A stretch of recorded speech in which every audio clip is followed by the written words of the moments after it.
Hey everybody, welcome to On Stuff with Jeff. I'm Jeff and here's my stuff. Today we're going to be talking about a classic Cthulhu, a classic collectible card game called Mythos. It was published by Chaosium in 1996 when they actually won an Origins Award for card games. It was designed by Charlie Crank. I can't remember which year I met him, but it was before the game company I was a part of, Anok Game Systems, published the Mystic card game. I think we were still working on the Amber CCG, and it was the 98 Dragon Con. I can't remember exactly, but I love the colors. The cards look good. There's a card back. This is Mythos, and some of the art is pretty good. I'm going to see if I can remember, because I lost the rule book. I don't know where the rule book is, so I'm going to try to remember how this works and, do a little demo for you. Okay? So, here we go. Yeah, Cthulhu Fatagan. Now let's see how much of this game I can remember. Okay. So, for the print run of the game, the life of the game, there was the original, the limited edition. Then there were two expansions, the Dreamlands, and the third and final set was New Aeon. There was also a fixed two-player game that they released near the end of I can't remember when they released it. But in each starter deck, you would find one of these. This is an investigator card. Now, the investigator card is two-sided, an investigator on each side, two different ones. Each deck would have one of these, and each set had a random assortment of these. So if you wanted to get all of them, you could only get them in starter decks. So this one here, the investigator card is you as a player. This one is a soulful jazz singer who knows English. Her language helps her read magic tomes. If I find a tome that says I need Latin to be able to read it, she can't read it. So I would have to hope that one of my allies, which is another card type, is able to read Latin. Her beginning sanity, which is the life, basically your life in this game, is 12, but her maximum is 20 sanity. Her education is 15, which is how you determine who starts first in the game. Higher, obviously. Her starting hand is 13. Her minimum is 4, and her maximum is 6. Okay, so I put her here. You can also see around here, it tells you which cards go where to arrange your player area. Okay. So, the way you win is adventure cards, and adventure cards are a bunch of let's see if I can find one as an example right here. This one, it has a bunch of flavor text, so it tells you a story, but hidden within the story there are keywords that are referenced on cards that presumably you would put in your deck to be able to accomplish, and you have to match those keywords, and then you score the adventure points. So this one here is pretty simple. It means I have to have 20 points worth of monsters in my story deck, which is where cards go after I've used them, after I've played them. So there's an example of a monster. Is strength of 4. So add this. I would need more in order to get the 20 points of monsters from that adventure card. Okay, now let's see how play works. It's arranged into rounds, and rounds are divided into turns. And for your turn, you may take one action, and that action is either play a card out of your deck, or play a card out of your hand, or use a card's ability in play. And then after you do your one move, your opponent would get the chance to do one move, and then it would go back to you, and then you would go back and forth and back and forth and back and forth until two people pass, and that means you forfeit your action, and it goes on to the next player. And then now it could be you forfeiting, it could be you passing twice, or you and another player passing. Once that happens, it's the end of the round, and at the end of the round, the monsters attack. So if any player had used any of their moves, any of their turns, to put monsters from their hand into their threat area here, you would decide which ones of those you're going to use to attack. Your opponent would, if they had any monsters in their threat, would use those to intercept. And also, they could choose to also use their allies. And then once all that is done, the defenders are decided, the attacking player would reveal those cards, and combat would commence. And at the end of that, it's discard, and then it's the beginning of a new round. So let's get to work.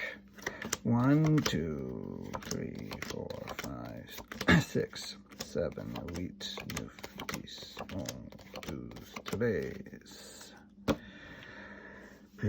13.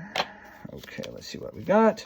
Now, oh, here we go. I forgot this. Her starting sanity is 12, so I will do that. Boink.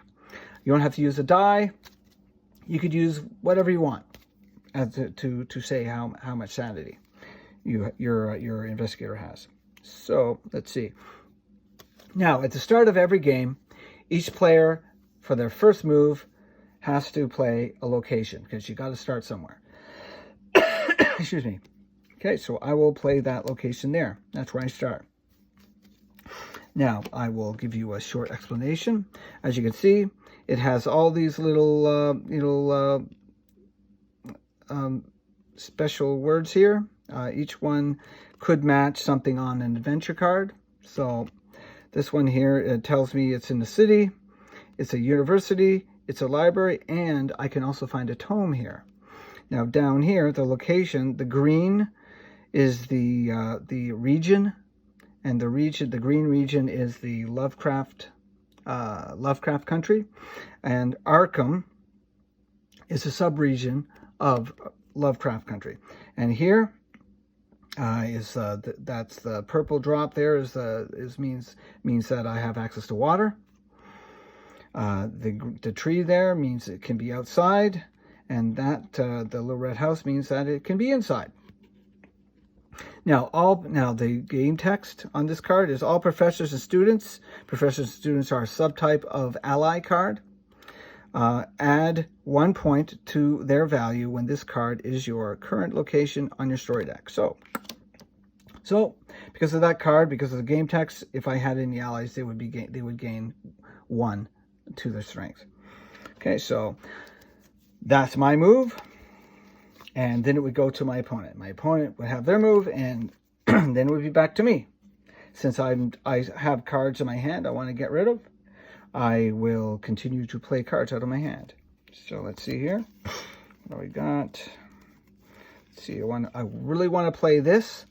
It's a tome, but it's in Latin, and my character doesn't read Latin, so I have to try to hope that I can find somebody who knows how to read Latin. Let's see here. So what I will do is I will put a monster in my threat as my move. Done. Okay, now my opponent's turn. They would do the same thing. Then it would be back to me. And my turn, my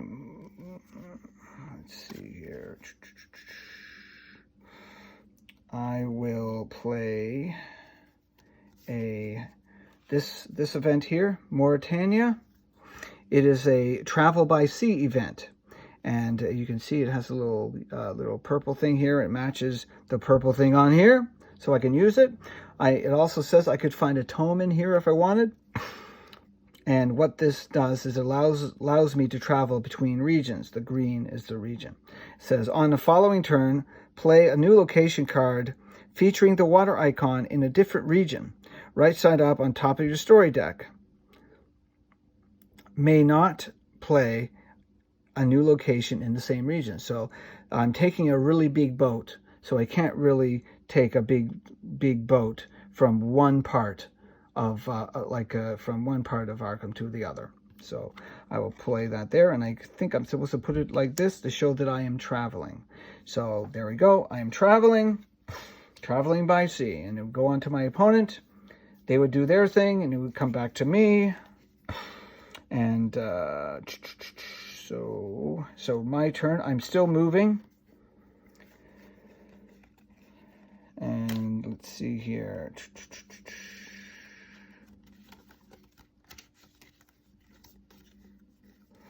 Okay, let's say I find a tome in here.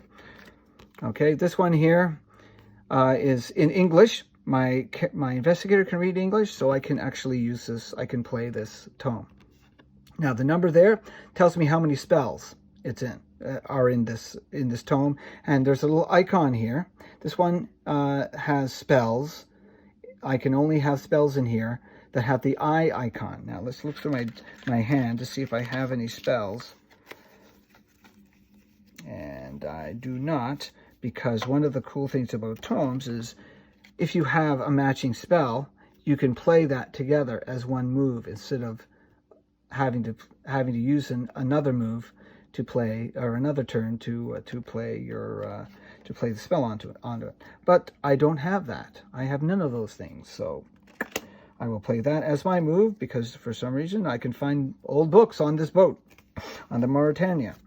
And that's the end of my turn. So it goes to my opponent. They do their thing, back to me. And now I have arrived at my location where I want to be, and that location is Easter Island. Easter Island has the gate icon here. That means I can attack people when I'm here, and I can be attacked. Down here it has the purple color there. That means this is a completely different region from where I was before, which was the green one, and it's the South Pacific subregion. It has the water icon. It has what is that? I'm not sure what that is. Oh, that's a site icon, and it's daytime. So, and up here it says it's an island, it's a site, and I can find artifacts here. And down here it says this island has no airstrips. You must use a travel by sea card to get to this location. So I can't fly or walk here or drive here. So I can only take a boat. So there I am. And that's my move. So again, blah, blah, blah. My opponent gets their move. And then it's back to my turn. And I pick up an ally. Wakalea. He's a steadfast chief who knows Hyperborean and glyphs. He is from the South Pacific, so I can find him here. I could not find him in Arkham or Boston. This card, his strength is 2. His card ability is bury this card. That means bury means it's out of play. It goes to my discard and it's not part of my story deck. Bury this card to either keep a great old one or outer god in play for an additional round, or bury a great old one or outer god in play. So I can use him to keep a great old one or an outer god in play, or banish them from play. So that's pretty cool. So I will put him there. So I now have an ally, and he knows Hyperborean and glyphs. So that's my turn. Goes back to my opponent. They make their play. I it's back to me. So what I will do is now I will play another travel by sea card. This is the Titanic. On a following turn, play a new location. It's basically the same. Oh, wait, no, it's not entirely the same. On a following turn, play a new location card featuring the water attribute in a different region, right side up on top of your story deck. May not play a new location in the same region. Okay, that's all the same. Where it changes is remain at sea for one turn and bury a phobia card. So if somebody had played a phobia action card on one of my characters, one of my allies, or on me, I would be able to send that to their discard pile. And basically, I would no longer be affected by it. Let's see here. So again, there you go. It's got the little water icon. So I will put that there.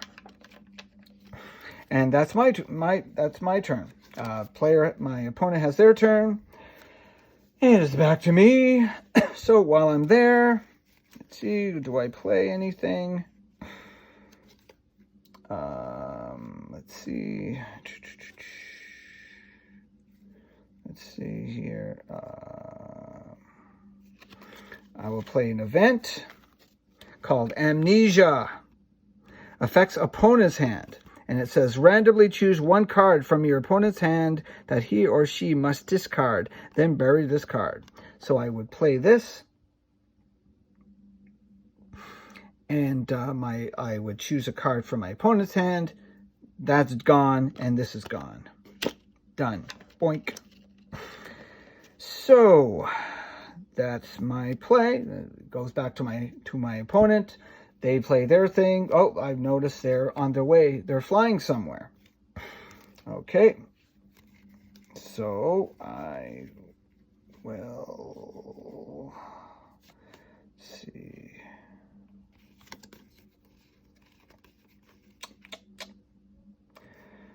So I will arrive here, back in Arkham.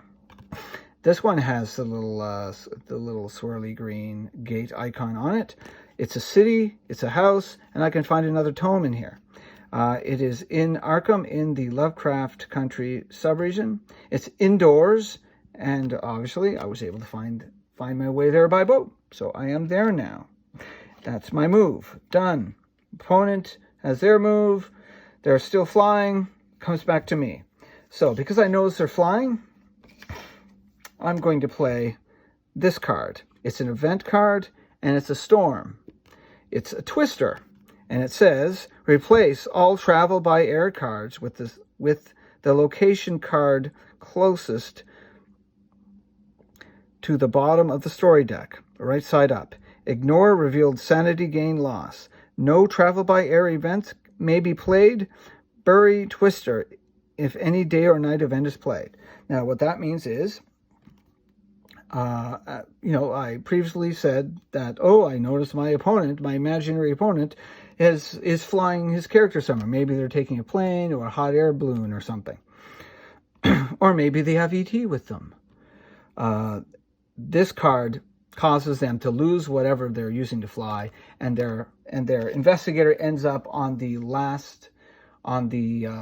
first location at the bottom of their story deck. Now, that might be the location they were just at if they weren't anywhere else, but they're going to end up not where they want to be. And then they'll have to try again, try to get to that next place. Okay, and in addition to that, they can't fly until somebody makes it day or night. And I think I can show you a day or night card. I think I've got one in here somewhere. Blah, blah, blah.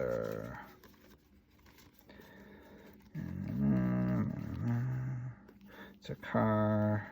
No, I don't need a car. Don't need an unexpected calamity. There it is. There's a day card. See, right there, day. So if somebody played that thing would be out of play. But they have not. So let's see here.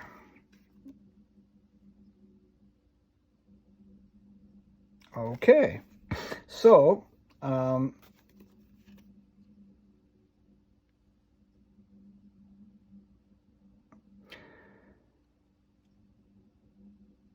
as my move, I am going to actually pass. Okay, so my opponent has to decide what they want to do. So they will probably play their last cards or do their last thing, maybe activate some sort of device as their move. And then it goes back to me, and I'm going to pass. So that's 2 passes in a row. That means that it's the end of the round. And at the end of the round, we do the threat, which is reveal the monsters. So, say my opponent had a monster in theirs. I do that. Say I'm going to attack you. They send their monster after me, and I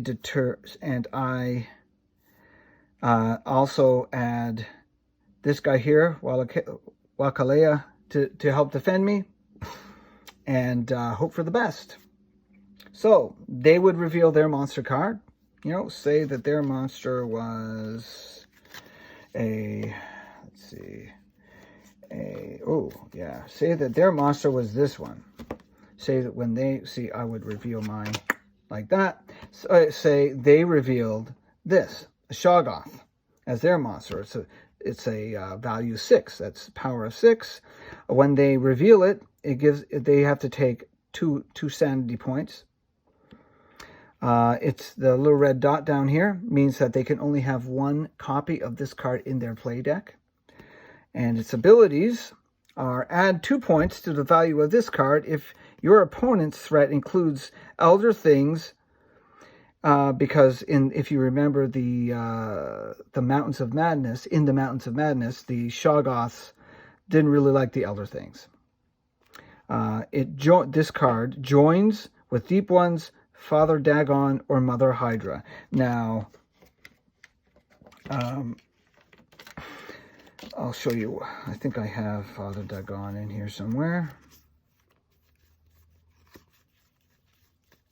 So you understand, I think I've explained the joining mechanic before.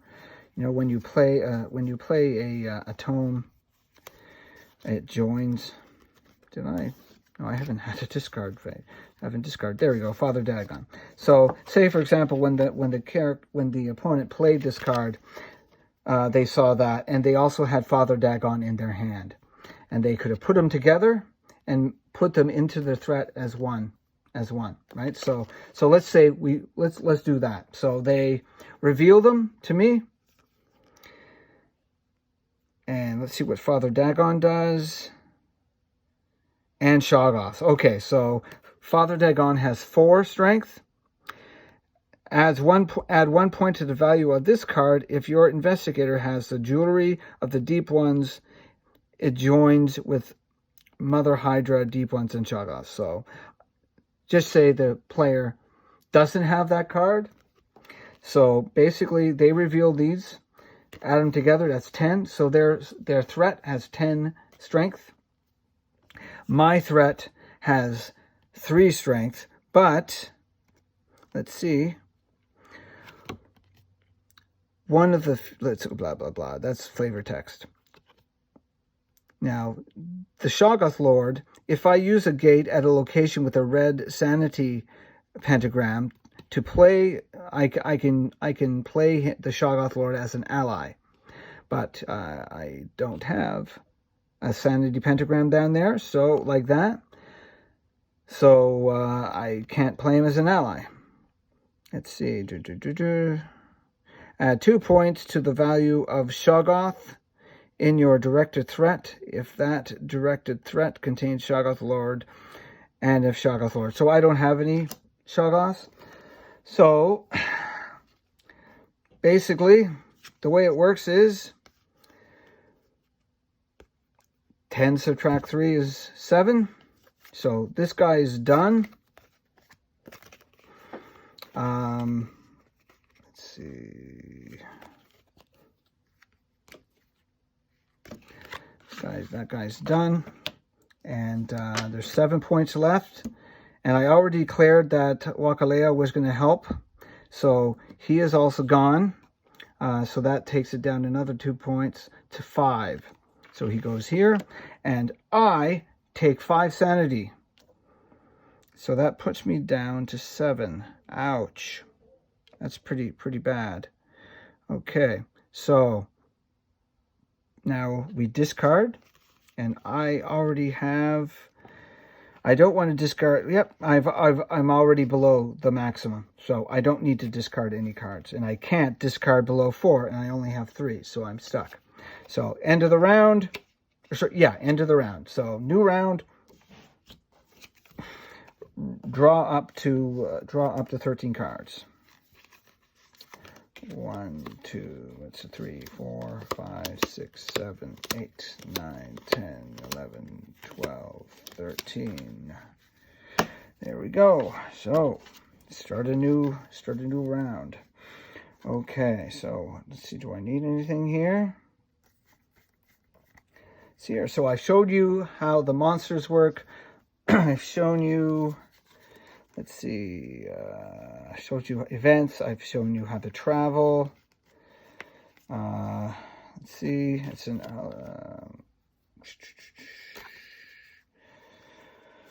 okay. Say for example, I wanted to walk somewhere. I wanted to move between Arkham.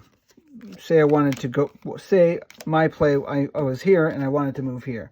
Basically, because they're both in the same city, and they're a city location, I can just do that. Now, if they were not in city locations, if they were not city locations, I would have to spend a turn to get there. And if they were, the same would be for if they were in the same region. No, in the same sub-region. Now, if I was trying to move between regions, I would need a vehicle to do that. Let's see, do I have any vehicles in my hand right now? Nope. But I've got a few here. Now, I could use the event, travel by sea. I have 3 of those in this deck. I already showed you 2 of them. There's also a car, and this car says immediately play a new location in the same region, right side up on the top of your story deck. So that's how you travel between cities or locations within the region, within the same region. This is a special type of location. It's a sanitarium, and in sanitariums you gain sanity if you stay. When you arrive there, you get the sanity gain. Now you can also stay an extra round, so you stay here, and your play is to in this case you can bury a phobia. So again, if somebody's played a card that is a phobia on you or one of your allies, that gets discarded. Okay, so let's see here. So now I will show you how the adventure card. Okay, so here's the adventure card. It's 5 points towards the 20. It's called the Cruise. Begin in a city or water location. Travel by sea to a South Pacific location and speak with the steadfast chief. Then use another travel by sea to get to a different city. There must, of course, be a storm at sea along the way. So let's see what I got here. So I've got... See, I have a city location with water. I've got a couple of those. I have,